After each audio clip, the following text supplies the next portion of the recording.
Faqala manil bab, siapakah pintu itu? Qala Umar, pintu itu adalah Umar.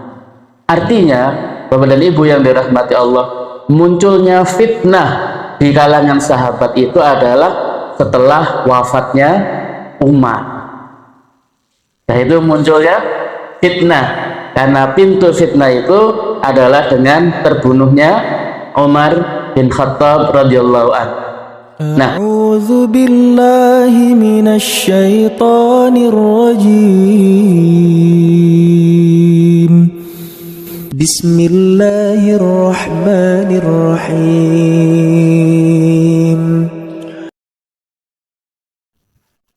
Assalamualaikum warahmatullahi wabarakatuh.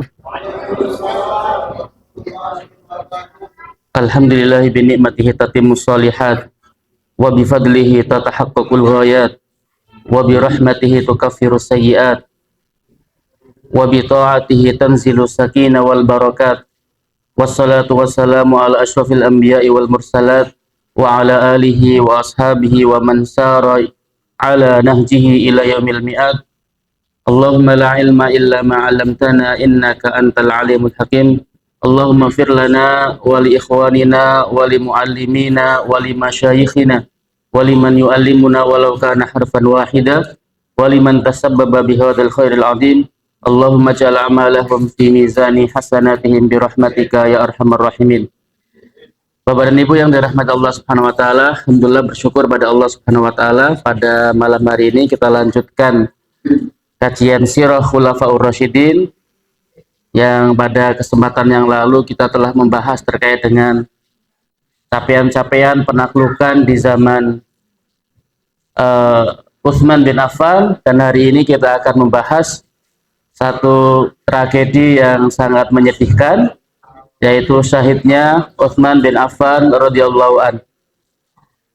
Namun Bapak dan Ibu yang dirahmati Allah Subhanahu wa taala, sebelum masuk kepada proses bagaimana syahidnya Utsman bin Affan, kita akan membaca beberapa hadis yang terkait dengan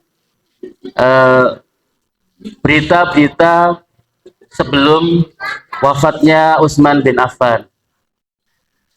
Bapak dan Ibu yang dirahmati Allah Subhanahu wa taala, bahwasanya kematian atau fitnah yang besar yang di zaman sahabat itu ternyata sudah disampaikan oleh Rasulullah SAW dalam sebuah percakapan antara Umar dengan para sahabat. Satu hari Umar bertanya, ayyukum yahfadhu qawla Rasulullah SAW fil fitnah, siapa di antara kalian yang hafal sabda Rasulullah tentang fitnah? Saat itu Hudzaifah langsung mengatakan, ana ahfadhu kama qala, saya menghafalnya sebagaimana Rasulullah menyampaikannya. Qala hati innaka lajari, tolong berikan, innaka lajari, kamu seorang pemberani. Maka kemudian Hudzaifah mengatakan, qala Rasulullah sallallahu alaihi wasallam, fitnatur rajuli fi ahlihi wa malihi wa jarihi tukaffiruha as-salatu was-shadaqatu wal amru bil ma'ruf wan nahyu 'anil munkar. Fitnah kesalahan laki-laki kepada keluarganya atau terkait dengan hartanya atau terkait dengan tetangganya, tukaffiruha as-salat, itu dihapuskan dengan salatnya, dengan sedekahnya, dengan amar ma'ruf, dengan nahi mungkar. Kemudian Umar mengatakan, laisat hadhihi walakin allati tamuju kamaujil bahr. Bukan ini yang saya maksudkan, yang dimaksud dengan fitnah itu, tapi fitnah yang dahsyat seperti gelombang laut. Nah, saat itu maka kemudian Hudzaifah mengatakan, qala ya amiral mu'minin la ba'sa 'alaika minha. Enggak apa-apa wahai amiral mu'minin, saya akan sampaikan fitnah yang kamu inginkan.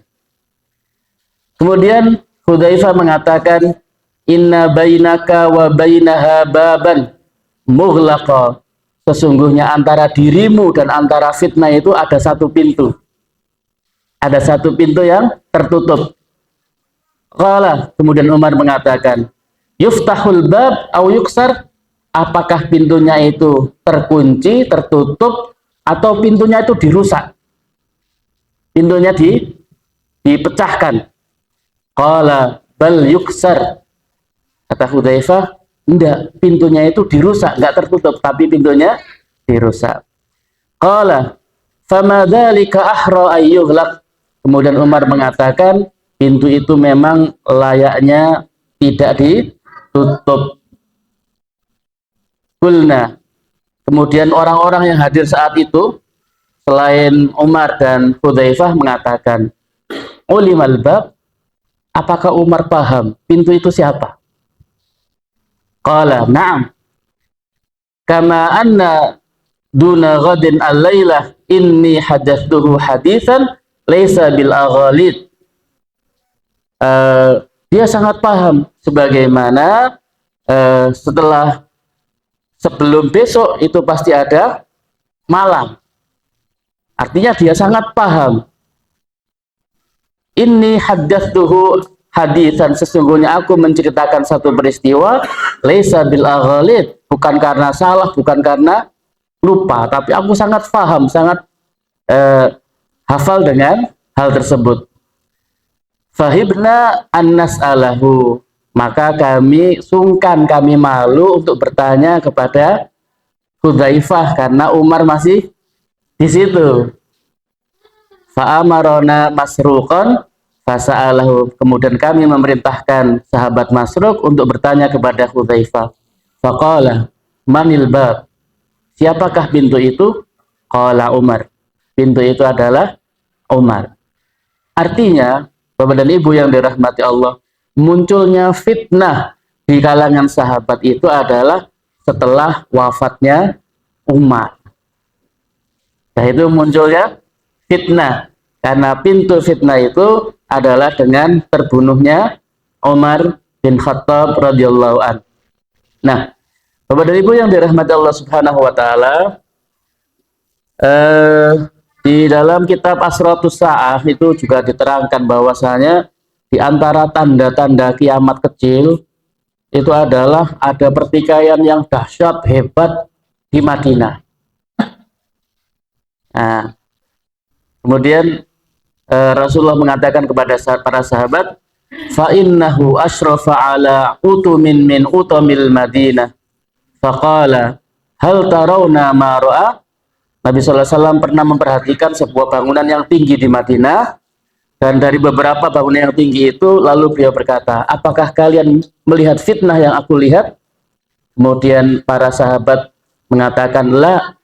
Qala fa inni la ara al-fitana taqa'u khilala buyutikum ka waqa'il qatri. Sesungguhnya aku melihat fitnah-fitnah itu terjadi di antara rumah-rumah kalian bagaikan kucuran air hujan. Artinya fitnah itu datang dari Madinah dan dari rumah-rumah kalian. Imam An-Nawawi memberikan syarah bahwasanya fitnah itu mulai dari terbunuhnya Umar, terbunuhnya Utsman, terbunuhnya Ali, perang Jamal, perang onta antara kubu Ali dengan kubu Aisyah, kemudian perang Siffin, dan perang-perang setelahnya. Nah, jadi prediksi bahwasanya fitnah itu akan ada, itu sudah diketahui oleh para sahabat. Tapi mereka nggak tahu siapa yang dimaksud dengan fitnah itu. Nah, Bapak dan Ibu yang dirahmati Allah Subhanahu wa taala, banyak informasi terkait dengan bagaimana meninggalnya atau wafatnya Utsman bin Affan radhiyallahu an. Maka sebagai seorang muslim, bagaimana sikap kita terhadap para sahabat? Nah, itu adalah dalam surat Al-Hasr ayat 10. Jadi sebelumnya pada ayat ke-9 Allah telah menyerangkan keutamaan al-muhajirin, keutamaan orang Ansor, dan kemudian Allah menyebut orang-orang yang setelah muhajirin dan Ansor, orang ketiga. Nah, itu siapa ini? Walladzina ja'u min ba'dihim, dan orang-orang yang datang setelahnya, setelah muhajirin dan setelah Ansor, Jadi masa tabi'in yaquluna rabbana ighfir lana, ya Allah ampunilah kami, wali ikhwanina alladzina sabaquna bil iman, dan ampunilah saudara-saudara kami yang telah mendahului kami dan mereka beriman. Wala taj'al fi qulubina ghillan lil ladzina amanu, dan jangan engkau jadikan di hati kami ghillan, rasa tidak suka, lil ladzina amanu, kepada orang-orang yang beriman. Bapak dan Ibu yang dirahmati Allah, ghil itu adalah sesuatu yang tidak suka tanpa ada sebabnya, itu ghil. Kalau orang itu berbuat zalim kepada kita, kita nggak suka, itu wajar. Orang utang nggak bayar, nggak suka pada kita, itu wajar. Bahkan kadang cerita pada orang lain, awas ya orang itu utangan. Nah, ghil itu nggak ada apa-apa, nggak ada masalah keuangan, nggak ada masalah apa, tapi orang itu nggak suka, nggak bisa dekat. Itu ghil. Nah, ghil saja nggak boleh, apalagi menyakiti, menganggap jelek pada orang-orang yang beriman, apalagi yang kita anggap tidak baik itu adalah sahabat Rasulullah SAW. Maka sikap kita itu adalah la taj'al fi qulubina ghillan lil ladzina amanu. Kalau sesama orang yang beriman itu aja nggak boleh, nggak suka kepada mereka, apalagi kepada para sahabat Rasulullah. Karena infonya macam-macam. Utsman itu begini, Utsman itu begini, dan sebagainya. Nah, ini buahnya yang berseliweran. Nah, karena itu maka sikap kita adalah tidak kemudian kita ini benci kepada mereka. Kalau toh mereka itu salah, kebaikan-kebaikannya itu menutupi keburukan mereka. Karena itu sikap kita kepada para sahabat, sebagaimana kata Rasulullah, larangan mencela sahabat Nabi. Kenapa? Dalam riwayat Abi Sa'id Al-Khudri radhiyallahu an, Rasulullah SAW bersabda, la tasubbu ashabi, jangan kau mencela sahabatku. Falau anna ahadakum anfaqa mithla Uhudin dhahaban ma balahu mudda ahadihim wala nasifahu. Seandainya salah seorang di antara kalian infak sebesar gunung Uhud, ya Pak, infak sebesar gunung Uhud, dan gak hanya sebesar gunung Uhud, zahaban, emas, ma balagha mudda ahadihim wala nasifahu, itu tidak akan menyamai satu mud, ini satu mud nih, wala nasifahu, atau separuhnya saja. Seandainya orang itu infak sebesar gunung Uhud emas, itu enggak menyamai amalan sahabat. Makanya la tasubbu ashabi. Hadis ini Bapak dan Ibu yang dirahmati Allah disampaikan ketika terjadi perselisihan antara Khalid bin Walid dan Abdurrahman bin Auf. Terjadi perselisihan antara Khalid bin Walid dan Abdurrahman bin Auf. Nah, saat itu Abdurrahman bin Auf muhajirin, dan Khalid bin Walid baru masuk Islam, kemudian terjadi ini, kemudian Khalid mencela, menghina Abdurrahman bin Auf. Karena Abdurrahman bin Auf al-mubasyiruna bil jannah, 10 orang yang dijamin Rasulullah masuk surga. Ketika Khalid mengatakan sesuatu yang jelek kepada Abdurrahman bin Auf, Khalid langsung dikatakan oleh Rasulullah, la tasubbu ashabi, jangan kamu mencela sahabat-sahabatku. Ini sahabat dengan sahabat yang mungkin level amalnya sama, apalagi kita dengan sahabat antara langit dan sumur bor, Pak. Maka nggak pantas kalau kita itu mencela sahabat. Kalau Khalid dalam tanda kutip amalnya luar biasa, ya, Abdurrahman bin Auf juga luar biasa. Kalau mereka berselisih kemudian agak mungkin ya wajar-wajar saja kan gitu ya. Tapi itu pun nggak boleh sama Rasulullah.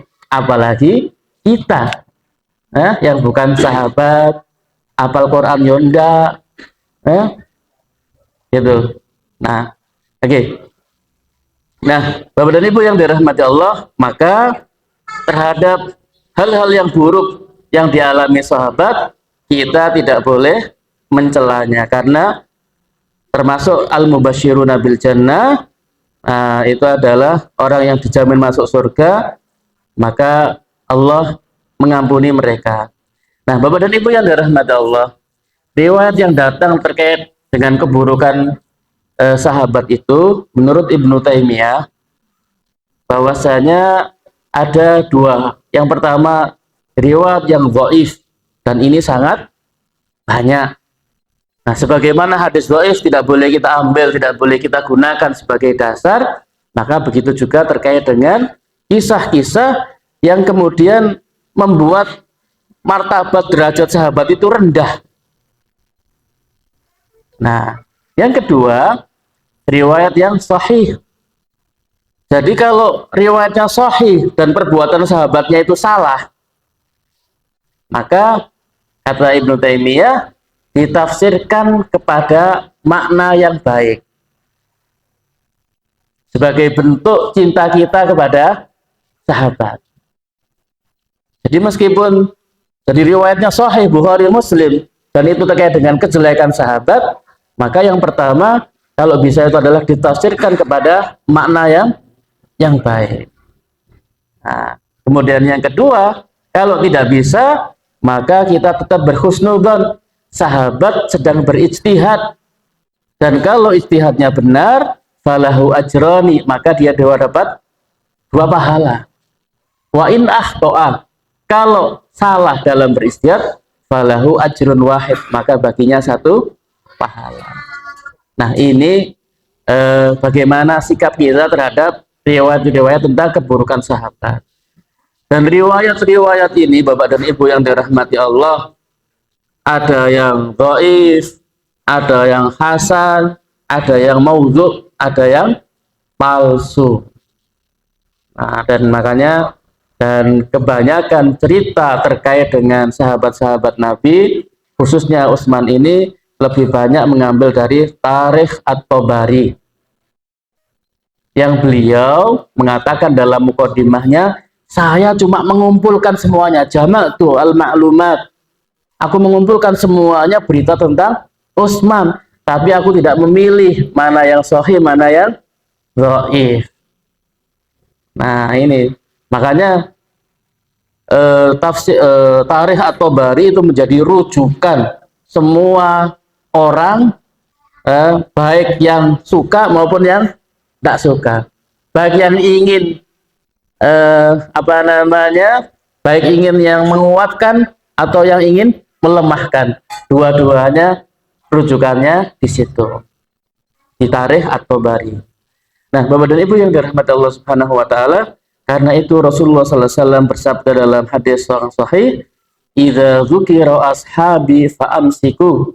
Jika disebutkan sahabatku tentang keburukan-keburukan dan kesalahan-kesalahan mereka, fa'amsiku, maka tahanlah diri kalian untuk berkomentar yang buruk.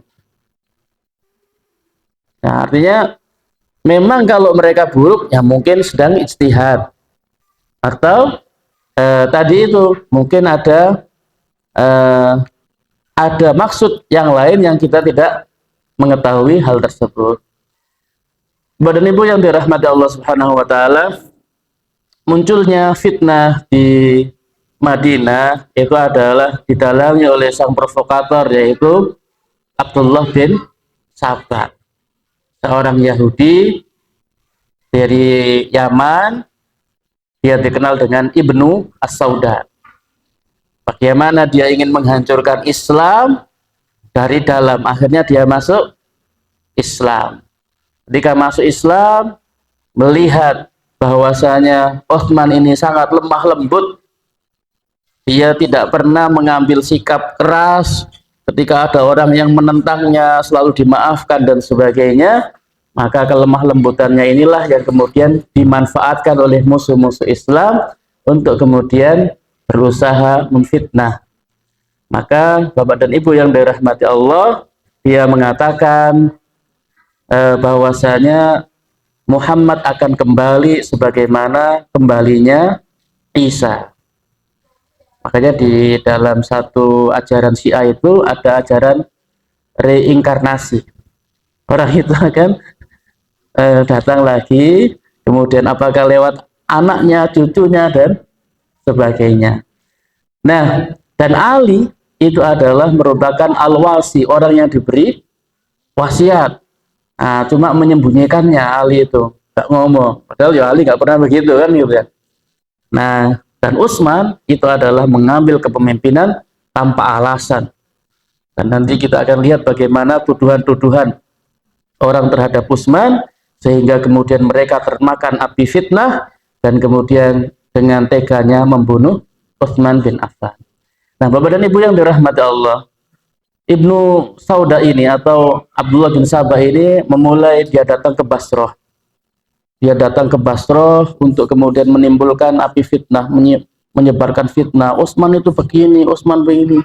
Utsman itu mengangkat keluarganya, nepotisme, macam-macam. Semua yang jelek terhadap Utsman itu disampaikan. Sampai penduduk Basrah marah. Sama penguasa Basrah, wah ini orang berbahaya, diusir. Akhirnya lari ke Kufah. Di Kufah pun demikian. Akhirnya lari ke Mesir dan tinggal di Mesir. Dan di Mesir inilah kemudian berusaha untuk kemudian memunculkan fitnah-fitnah terhadap Utsman bin Affan. Nah, Bapak dan Ibu yang dirahmati Allah, di antara beberapa tuduhan yang dilontarkan oleh orang yang tidak suka dengan Utsman bin Affan, yang pertama, Utsman bin Affan melakukan nepotisme, mengangkat kerabatnya menjadi pejabat negara. Dan sayangnya Bapak dan Ibu yang dirahmati Allah, info ini ada dalam buku pelajaran kita. Nah, dan dikatakan nepotisme itu sudah ada sejak zamannya sahabat. Yaitu siapa? Utsman bin Affan. Coba Bapak dan Ibu yang dirahmati Allah, kita lihat apakah benar Utsman bin Affan itu nepotisme. Di zaman Utsman bin Affan itu ada 21 orang yang diangkat menjadi gubernur. Di wilayahnya sangat luas. Nah, dari 21 itu hanya 5 orang yang merupakan kerabat Utsman. Kalau di prosentase berarti cuma berapa? 25%. Nah, 25% apakah itu nepotisme? Kalau mau dikaji lagi, Bapak dan Ibu yang dirahmati Allah, siapakah 5 gubernur itu? Yang pertama adalah Muawiyah bin Abi Sufyan. Dan Muawiyah itu yang angkat siapa? Umar, bukan Utsman. Dan kenapa dia diangkat? Ya karena memang prestasinya yang luar biasa. Muawiyah menaklukkan Syam, nah, kemudian tinggal di sana, kemudian dia yang memulai membuat angkatan laut dan sebagainya. Artinya prestasi-prestasinya, karena itu dia diangkat menjadi gubernur. Yang kedua adalah Abdullah bin Amir, gubernur Basrah, penakluk Persia. Wajar seandainya orang itu berprestasi kemudian dipromosikan menjadi pemimpin, kan nggak salah gitu. Nah, jadi jangan karena hubungan kerabat kemudian oh ini nggak boleh karena ini kerabatnya, kan gitu. Nah, kemudian Abdullah bin Sa'ad bin Abi Syarah. Nah, ini yang paling banyak disoroti Bapak dan Ibu yang dirahmati Allah. Beliau ini memang dahulu waktu Rasulullah waktu Fathu Makkah, penaklukan Makkah, Rasulullah termasuk yang mengatakan Abdullah bin Sa'ad bin Syarah ini boleh dibunuh karena dia berkhianat. Nah, tetapi atas syafa'ah Utsman bin Affan dimaafkan dan kembali lagi kepada Islam. Jadi sempat murtad, dimaafkan dan Islamnya bagus. Dan kemudian pada zamannya Utsman bin Affan, dialah penakluk Afrika, penakluk Pulau Siprus dan sebagainya. Akhirnya beliau diangkat menjadi gubernur Mesir menggantikan Amr bin As. Nah, jadi artinya Utsman bin Affan ngangkat ini bukan karena dia saudara susuannya, tapi karena prestasinya. prestasinya. Nah, ada juga Al-Walid bin Uqbah, saudara susuan Utsman juga. Ini adalah gubernur Kufah. Karena dia melakukan dosa besar, minum khamr, maka langsung dipecat sama Utsman bin Affan. Artinya ini kerabat. Masa hanya gara-gara minum khamr kemudian dipecat. Tapi karena itu adalah sebuah dosa besar, maka kemudian sama Utsman dipecat. Nah, dan kemudian yang terakhir yang kelima adalah Sa'id bin Abi Al-As, diganti oleh Abu Musa Al-Asy'ari. Nah, kalaupun Bapak dan Ibu yang dirahmati Allah, kalau dilihat bahwasanya keluarga Utsman bin Affan itu adalah merupakan keluarga besar. Nah, keluarga besar yang karena itu Ibnu Taimiyah mengatakan bahwasanya wajar kalau seandainya pejabat-pejabat itu dari keluarganya Utsman, karena keluarga Abdi Syams itu termasuk keluarga besar, orang-orang kaya dan menjadi tokoh masyarakat. Bani Abdi Syams ini adalah termasuk klan yang paling banyak. Nah, orang yang mengatakan ini, Bapak dan Ibu yang dirahmati Allah, sebenarnya peristiwa setelahnya ketika Khalifah Ali radhiyallahu an, maka Ali juga mengangkat keluarga-keluarganya menjadi gubernur. Bukan karena keluarganya, tapi karena memang keluarga besarnya itu adalah dari Bani Abbasiyah. Jadi keluarganya Abbas. Kalau ini dari keluarganya Umayyah, kan gitu. Jadi seharusnya yang mengatakan bahwasanya Utsman itu nepotisme, dia juga harus mengatakan Ali itu juga nepotisme. Artinya ada standar ganda di sini. Nah, karenanya maka kemudian ketika dikatakan nepotisme itu tidak benar. Ini adalah fitnah saja. Kebetulan Abdullah bin Abi Sa'ad bin Syarah di Mesir, Muawiyah bin Abi Sufyan, kemudian Abdullah bin Amir, semuanya itu adalah keluarga Utsman. Dan ketika Utsman wafat, hanya 3 ini yang masih ada. Muawiyah bin Abi Sufyan, Abdullah bin Amir, dan Abdullah bin Abi Syarah. Nah, kemudian yang kedua, Bapak dan Ibu yang dirahmati Allah, diisukan bahwasanya Utsman itu berlaku zalim kepada Abu Dzar Al-Ghifari dengan mengusirnya dari Madinah.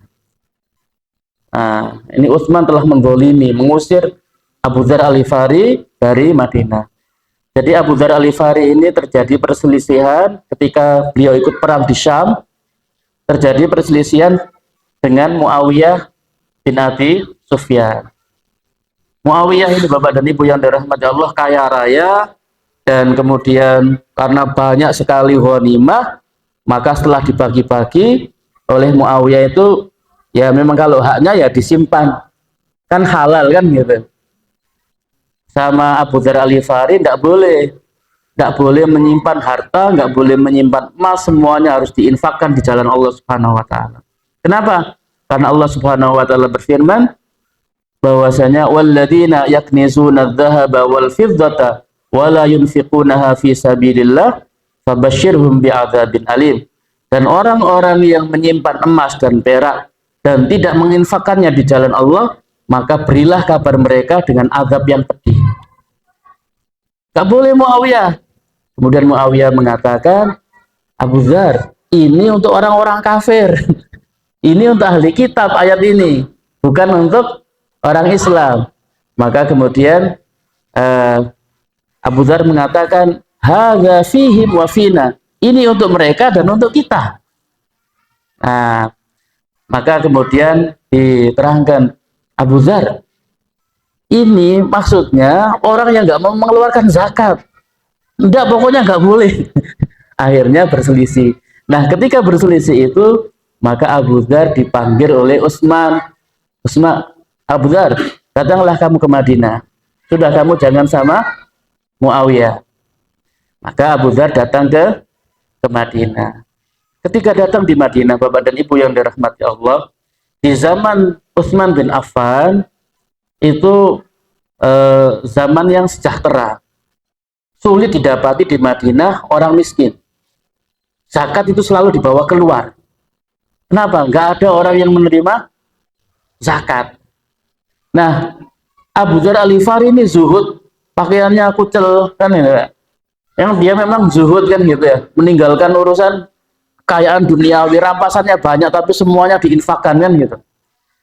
Nah, begitu datang ke Madinah, Bapak dan Ibu yang dirahmati Allah, bagaimana disampaikan oleh Zaid ibn Wahab Al-Juhani, beliau tinggal di Zabdah. Kemudian ditanya, wahai Abu Dzar, apa yang membuatmu tinggal di sini? Kemudian Abu Dzar menceritakan bahwasanya kuntu bisyami fakhtalafa ana wa Muawiyah fi alladzina yaknizuna adh-dhahaba wal fidda wa la yunfikuna fi sabilillah. Dulu aku tinggal di Syam bersama Muawiyah dan aku berselisih paham terkait dengan ayat alladzina yaknizuna adh-dhahaba wal fidda wa la yunfikuna fi sabilillah. Qala Muawiyah nazalat fi ahli kitab. Muawiyah mengatakan ayat ini untuk ahli kitab, mereka yang suka menumpuk emas, perak dan tidak mau berinfak. Kemudian Muawiyah Abu Dzar mengatakan la hadza fina wa fihim, ini untuk kita dan untuk mereka. Fakana baini wa bainahu fi dzak, dan antara aku dan dia terjadi perselisihan. Nah, karena itu Utsman bin Affan sebagai pemimpin umat Islam yang melihat dua sahabatnya berselisih, maka Abu Dzar dipanggil ke Madinah. Nah, ketika di Madinah, Bapak dan Ibu yang dirahmati Allah, Abu Dzar itu nggak nyaman. Kenapa? Jadi kondisi Madinah ini sudah makmur kan gitu.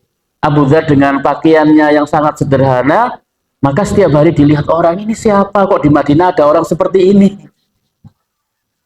Dia tidak nyaman. Akhirnya dia minta izin untuk pindah ke Zabdah.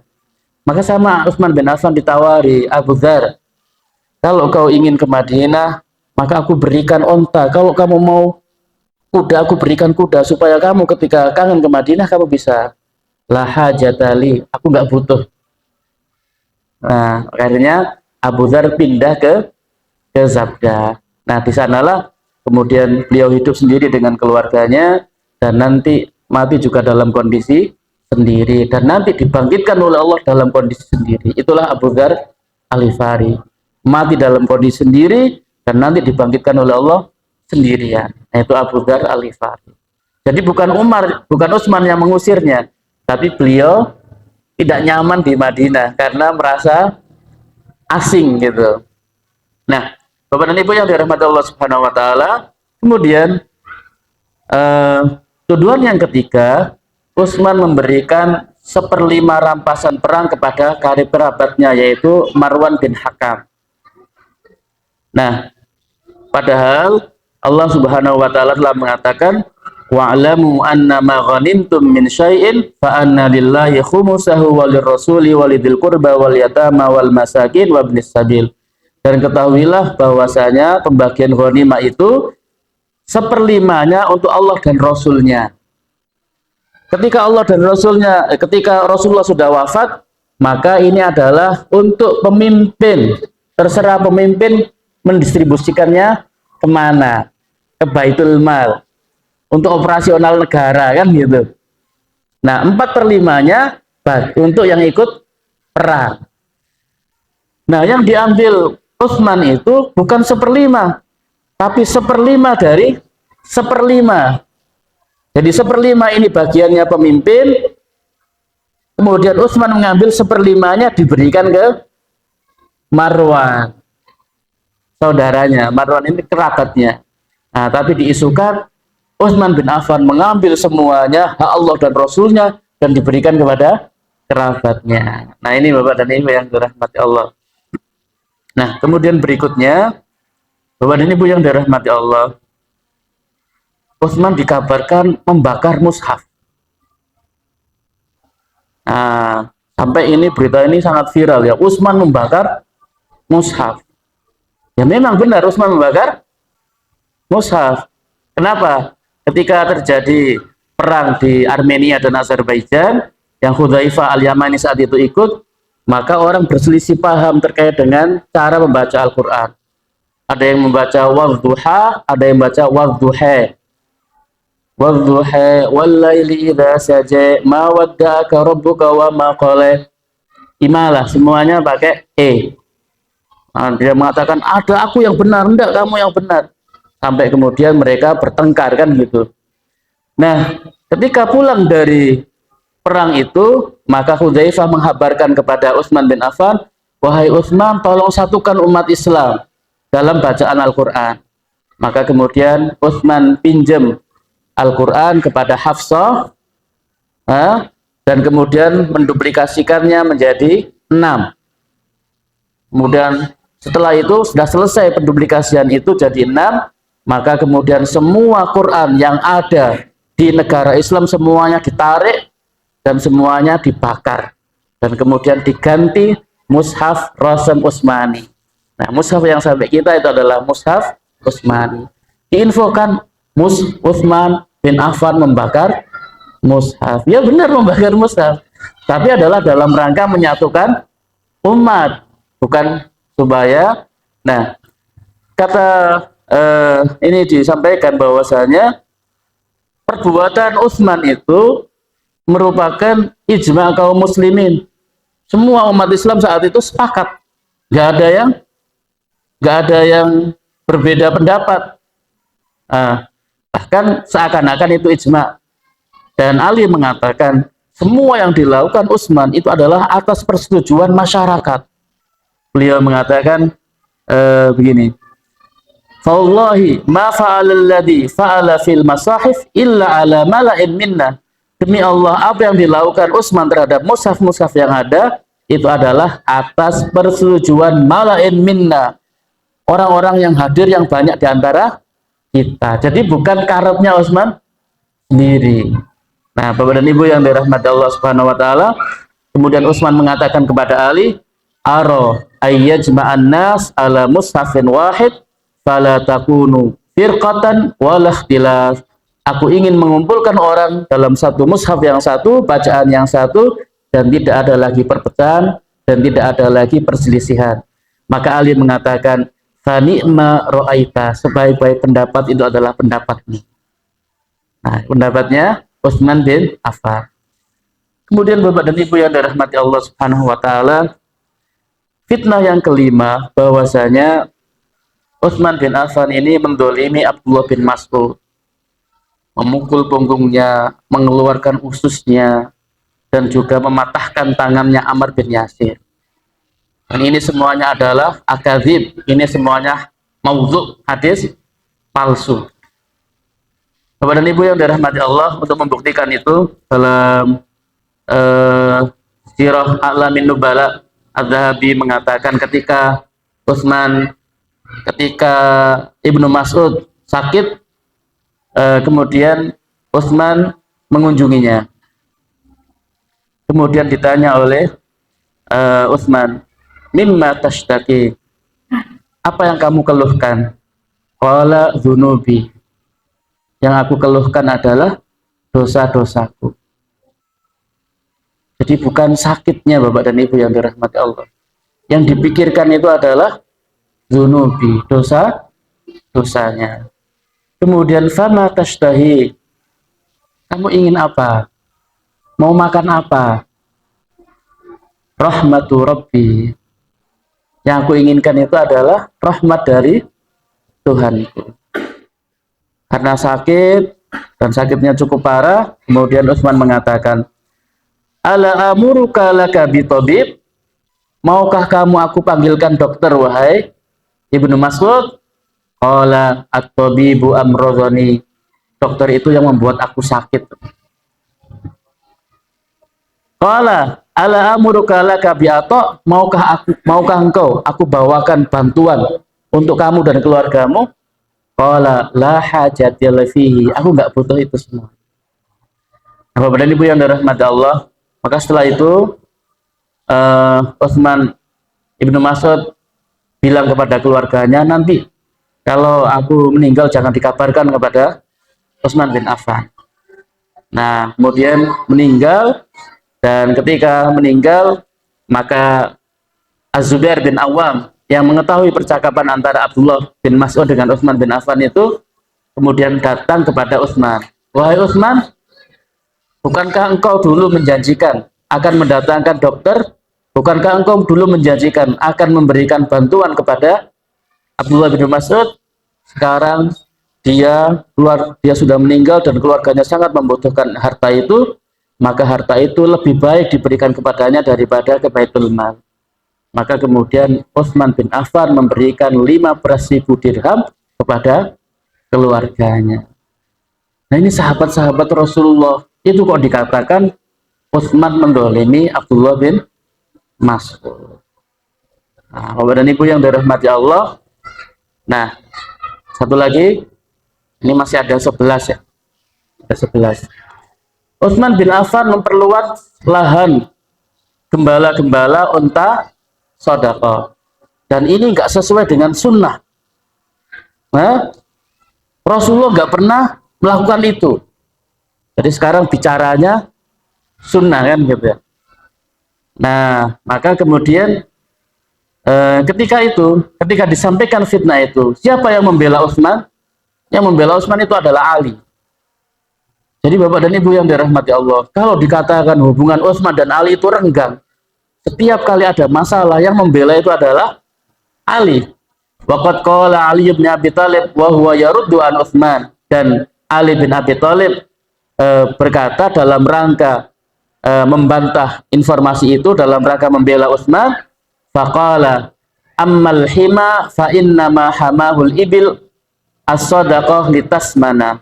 Adapun Utsman memperluas wilayah gembala itu adalah untuk unta-unta sedekah, bukan untuk dirinya sendiri. Dan apa yang dilakukan Utsman itu waqad hamahu Umar bin qabl, dan Umar juga sudah pernah melakukannya. Kenapa kalian nggak protes ketika Umar membuat lahan untuk gembalanya unta-unta sedekah? Ketika Utsman, kenapa kalian protes? Nah, maka kemudian Bapak dan Ibu yang dirahmati Allah Subhanahu wa taala, jadi ini semuanya adalah fitnah yang memang dicari-cari kesalahannya supaya ingin mengatakan Utsman itu enggak benar dan wajib dilengsarkan. Itu.